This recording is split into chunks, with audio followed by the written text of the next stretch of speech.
I probably made a lot of people mad through my tenure because I don't know what Dr. Kaler said, and he said I was bullheaded. Is that true? I think that was the word. I told him he's bullheaded too.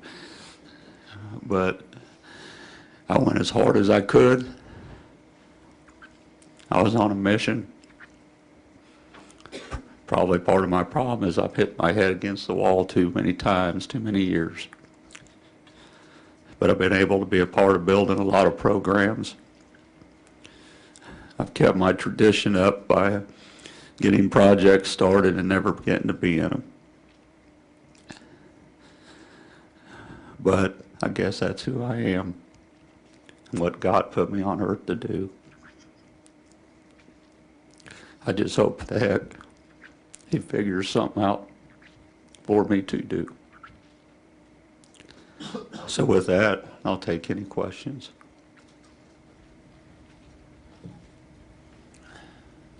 First off, condolences. When you talked about the process of this decision, you mentioned it sounded like you said not being able to think straight. Was it sort of the clarity, or has there been, frankly, another seizure at this point? I've had seizures. I don't want to talk about all that, but yes. And when you mentioned about thinking straight, was that like during the Nebraska game or anything that? Yeah, I've never not coached or, coached with a clear head or anything like that. I mean, a lot of people think I didn't coach when I had this situation 2.5 years ago, but I will clarify everything. I missed one game and I went to Northwestern game, but I came in 10, 12 hours a day. Dan O'Brien can witness that. I coached. What I was saying is that I felt like in a position to help our guys out more.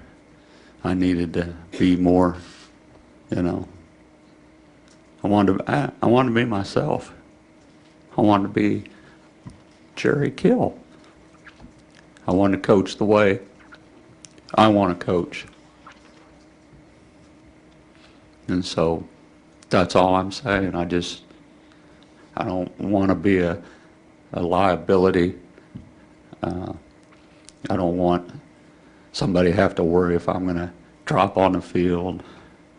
I don't want to coach from the press box. I want to coach the way I coached my whole life. And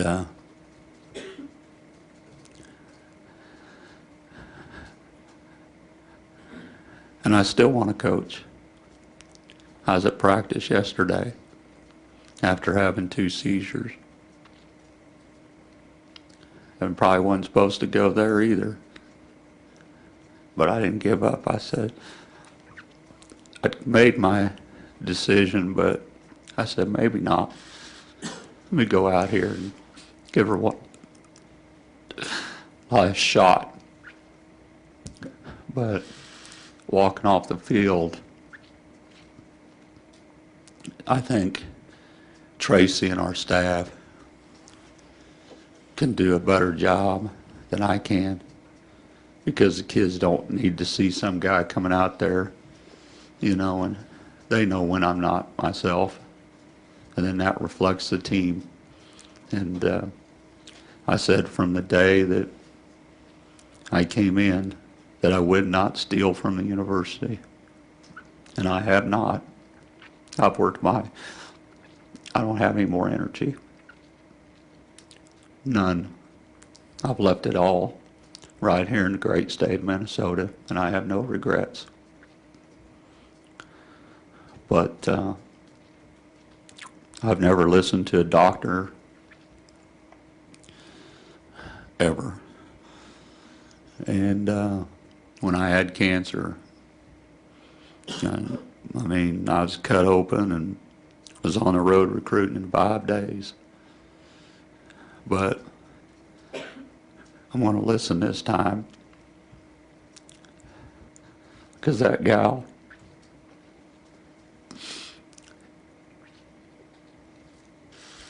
and my 2 kids, my brother and my mom.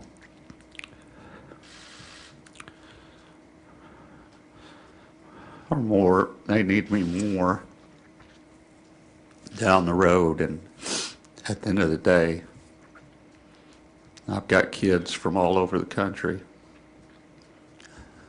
But at the end of the day, it's not worth what I put my wife through. My wife has seen things that have been written about more than once, and more than's been reported. I've tried to live a life, that you can't live one quiet in Minnesota, but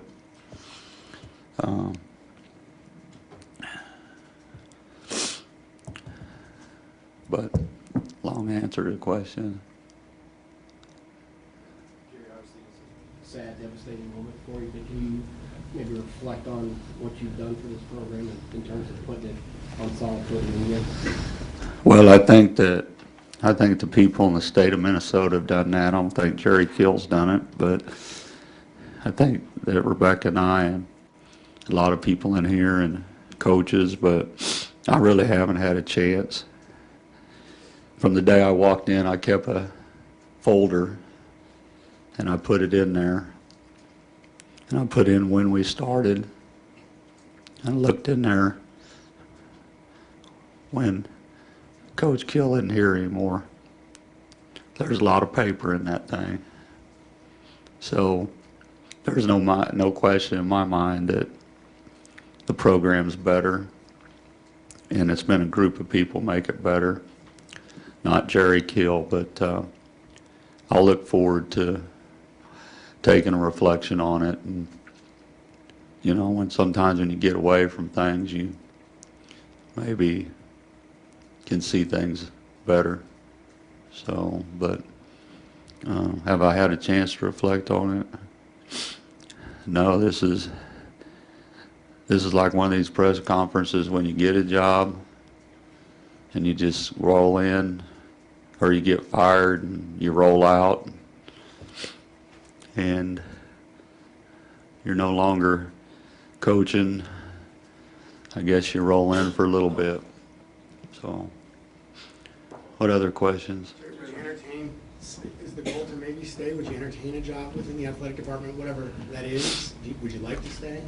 I haven't got past anything from today. Again, I don't know. We hadn't talked about it. I've been trying to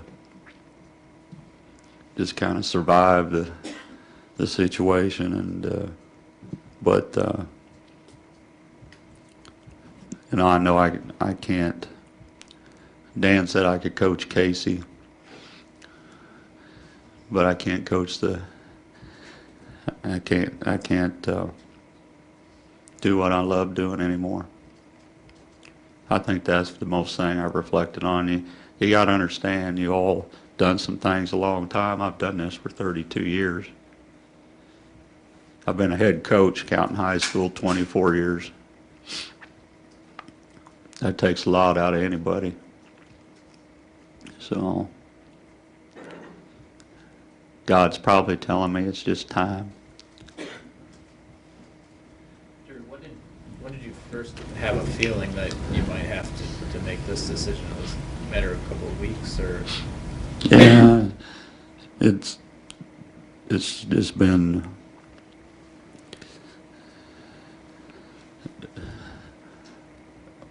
I mean, I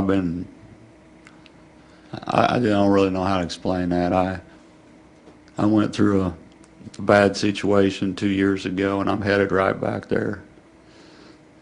And I don't know, I haven't slept. My wife was 2 nights ago up with me all night, and I slept 1 hour and come to work. Probably most sleep I've gotten over the last 3 weeks is probably 3 hours or less. And she stays there and sits in a chair and watches me. That's what she did last night. Hell, that ain't no way to live. Shit, I've taken years off my life and hers. But we both say we'd do it again, wouldn't we? Damn right. Jerry, with the staff that you've built here and built over the years, how important would it be to you to see Tracy and Matt be able to kind of keep steering this thing forward? Well, they will, because, you know, Tracy stepped in a very difficult situation, and I think everybody knows how good a coach he is and how smart he is. You know, I mean, it isn't like we just hired coaches. I mean, we got a family over there on that side of the deal there. I mean, they're all close. We cried a lot this morning. Shoot, I had coaches that said that I was like their dad. So, you know, we got a great recruiting class coming in. It's important for them to know where we're at. And, you know, that's not my decision, you know, and there's a lot of things I'm sure goes into that. But from my standpoint, where our program's at and where it's going is that there's no better person to take it there than Tracy and our staff because of recruiting. Because recruiting is the critical piece of all of it, and where we're at in our program. And I think that's a lot of mistakes a lot of people do sometimes. They go, you know, get somebody and then it doesn't fit. So I think not Coach Kill is the perfect fit. I thought our people are the perfect fit for the state of Minnesota and the University of Minnesota. And I want to make it perfectly clear, this isn't about Jerry Kill. This is about a group of people. And, you know, I feel strongly that I talked to our quarterback today and visited with Mitch, and, you know, I feel strongly that, you know, about this week and our preparation. I made sure, you know, we prepared, you know, all week, and, you know, I feel like we got a good game plan. That's kind of, I want to go make sure I've seen it for one last time. But our guys do all right.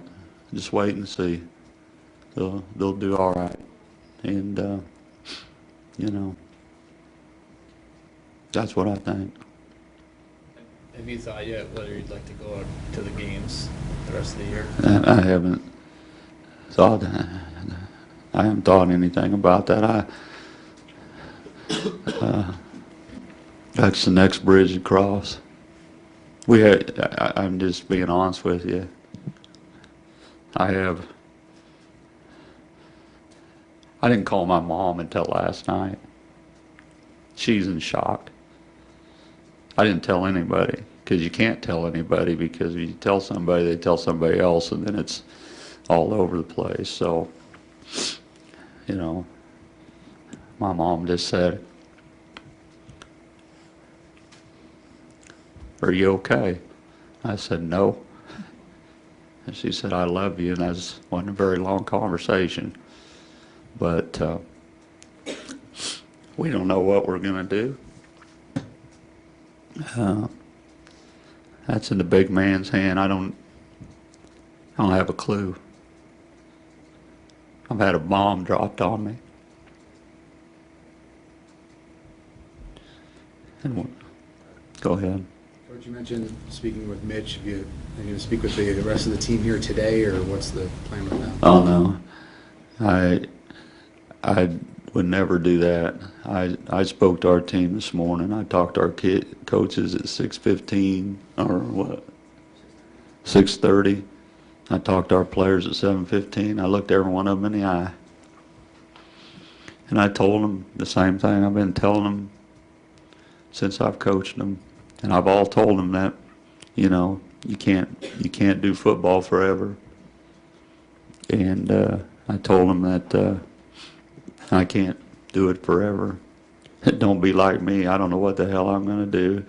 You need to make sure you figure out what you're going to do, because it doesn't last forever.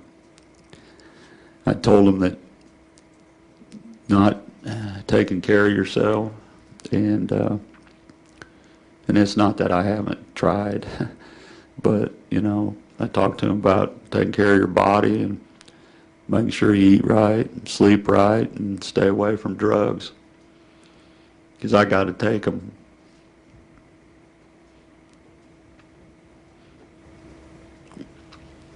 Casey O'Brien has to take them. They ain't no good for you. That's what I told him. Told him I loved him. I cared about him. Do anything in the world to help him. And I would have been honest with them. The recruits that I recruited last year, I haven't lied to them. They knew my situation. And I think feel like I can beat anything, but I don't know what it's about. I hate losing. And I feel like I'm losing today, but I just don't know. I mean, empty feeling. Coach, when you saw all the other, couple coaches that just retired in the middle of the season this year, Spurrier and O'Leary the other day. Do you think about that a little, that this monster's just so big that you finally go, well, it's never going to change, the monster's always going to be that big and it doesn't matter? Well, I think their reasons are different, than mine. Mine's a health situation, and it's a big monster. I don't think there's any question about that part of it. And, it can wear you out. If I thought about two people the most and trying to figure out what to do, and, the doctor that got me where I was at and gave me a chance, he told me, and then he texted me and made sure that I remembered what he said. Casey O'Brien, who's been a big influence in my life, I look at him as a toughness, and then I think a guy that is a pretty special person that passed away when he's 60 years old, Flip Saunders. Certainly I'd be lying, you think about that.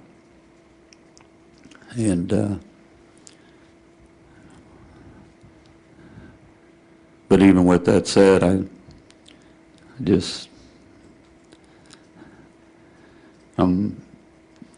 it's not good for anybody, the things I'm trying to do to coach. As my doctor says, you're crazy for not taking stuff before a game. And I said, I love this game. I don't want to let our university down. I want to win. But taking sleeping pills to sleep, and it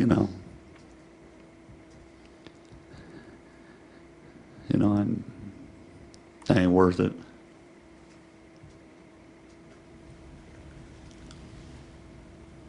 more questions for Coach Gill? I appreciate everybody coming, and I appreciate what everybody's done for me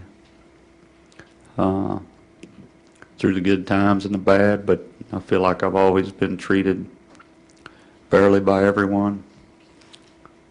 Maybe not everyone, but most people, certainly the ones in the room. And, hope to see you down the road. And I've got a Chasing Dreams Foundation that I want to make sure it's successful, and actually hired a young lady who's probably right now in shock, wanting to know what's going to happen to her. But we'll continue to work through that and help people, and maybe that's my next calling. I don't know. We'll see.